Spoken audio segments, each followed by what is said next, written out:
padat ke cair dan dari cair ke padat. Dan hari ini kita akan belajar perubahan wujud benda dari padat ke gas, dari gas ke padat, dari gas ke cair, dan dari cair ke gas. Nah, kalau dari cair ke gas itu disebut dengan menguap. Saya sudah tuliskan contohnya di sini. Perubahan wujud benda dari cair ke gas itu disebut dengan menguap. Contohnya apa? Dari cair ke gas yaitu ada air yang mendidih. Yang kedua ada baju yang dijemur. Di sini saya tuliskan 2 contoh saja. Ya, padahal contohnya itu masih banyak sekali. Loh, kenapa air yang mendidih itu disebut dengan perubahan wujud menguap? Nah, karena kalau kalian masak air, ya, airnya tadinya kan suhunya biasa. Kalau suhunya dipanaskan, itu nanti lama-kelamaan akan muncul gelembung-gelembungnya. Itu yang disebut dengan mendidih. Nah, tapi kalau air yang mendidih itu tidak diangkat, ya, didiamkan di atas kompor yang menyala, nanti air itu lama-kelamaan akan berkurang dan bahkan habis. Habisnya sih kemana? Ya, padahal pancinya tidak bocor, tapi airnya itu habis, berkurang. Nah, itulah karena air yang mendidih, yang dipanaskan terus-menerus itu menguap. Jadi airnya itu hilang karena adanya penguapan. Ya.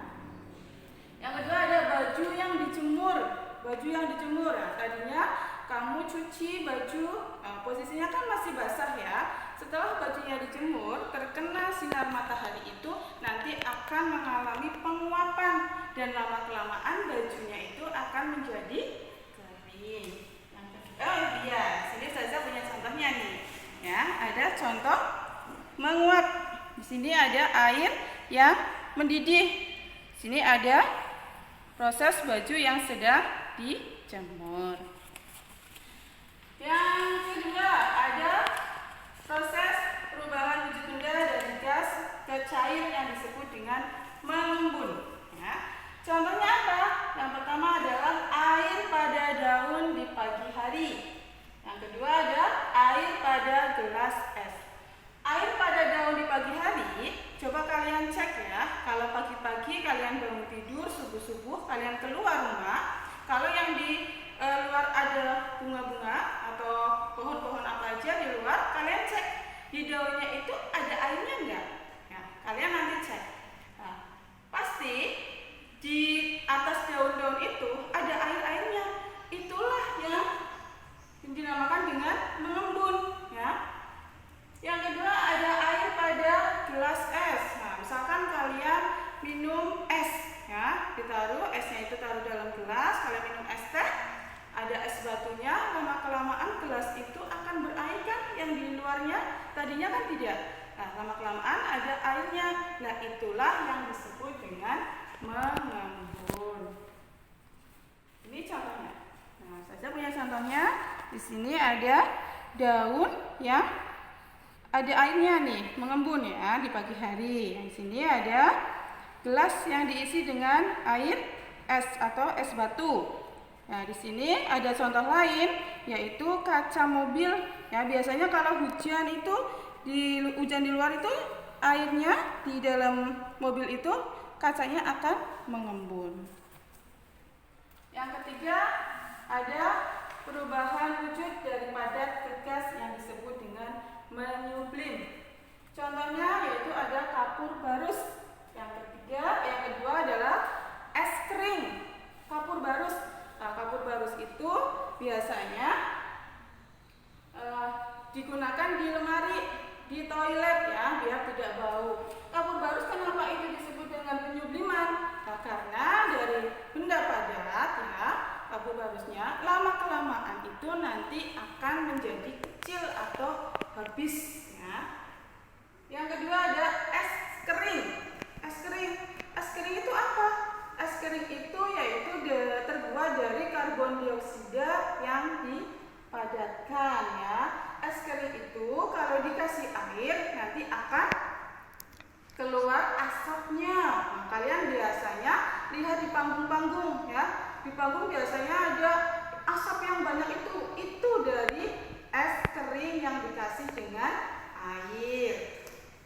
Nah, ini saya punya contohnya. Ini es kering ya. Es kering kalau dikasih air itu nanti akan keluar asap yang banyak.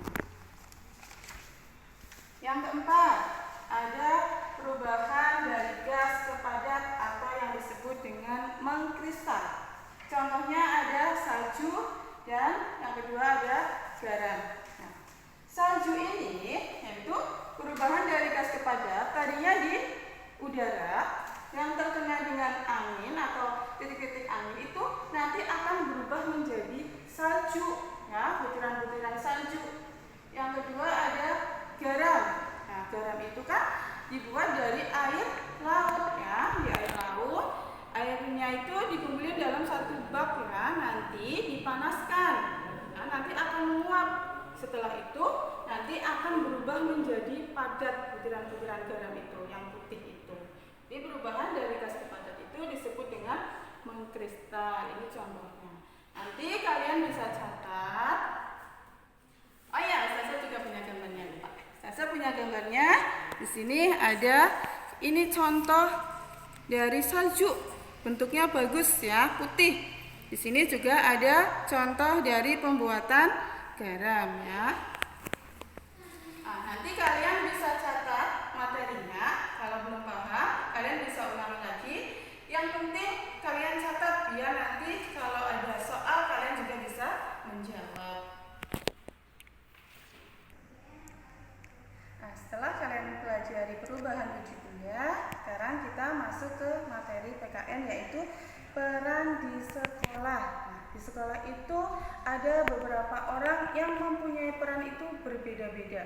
Sedangkan perannya itu sangat penting. Nah, misalkan ada kepala sekolah ya, di sini kan Pak Hasan. Dia itu berperan sebagai kepala sekolah. Tugasnya apa? Tugasnya itu mengatur segala sesuatu yang ada di SDIT Al-Furqan. Misalkan ada lagi Ustazah. Ustazah itu perannya apa? Ustazah itu perannya sebagai wali kelas di kelas 3B. Tugasnya apa? Tugasnya mengajarkan semua pelajaran tematik yang ada di kelas 3B. Nah, misalkan Mas Zidan nih, Mas Zidan perannya apa di sekolah ini? Mas Zidan itu perannya sebagai siswa. Tugasnya apa itu siswa? Siswa itu tugasnya yaitu belajar. Ada lagi, misalkan kayak untuk kebersihan di sini itu Pak Harto sama Pak Saidi. Dia itu berperan sebagai petugas kebersihan di sekolah. Tugasnya apa? Dia itu membersihkan halaman, membersihkan toilet ya. Jadi semua orang itu punya peran masing-masing dan sangat penting. Coba bayangkan kalau sekolah ini tidak ada petugas kebersihan. Apa jadinya sekolah ini? Pasti sekolah ini akan kotor ya. Coba kalian bayangkan lagi di sekolah itu tidak ada siswanya ya, tidak ada siswanya. Gimana gurunya? Gurunya juga tidak bisa mengajar. Sebaliknya, kalau ada guru tapi ada siswanya, ya, gurunya juga tidak bisa mengajarkan lagi ya, karena tidak ada siswa. Jadi antara siswa dan guru, kepala sekolah dan semuanya yang ada di sekolah itu punya peran sendiri-sendiri ya. Untuk pelajaran kali ini sekian saja. Tugasnya nanti kalian bikin 5 peran yang ada di sekolah itu. Kalian bikin catatan 5 orang yang berperan di sekolah. Nanti kalian kirimkan ke Ustazah. Ya, Ustazah cukupkan. Assalamualaikum warahmatullahi wabarakatuh.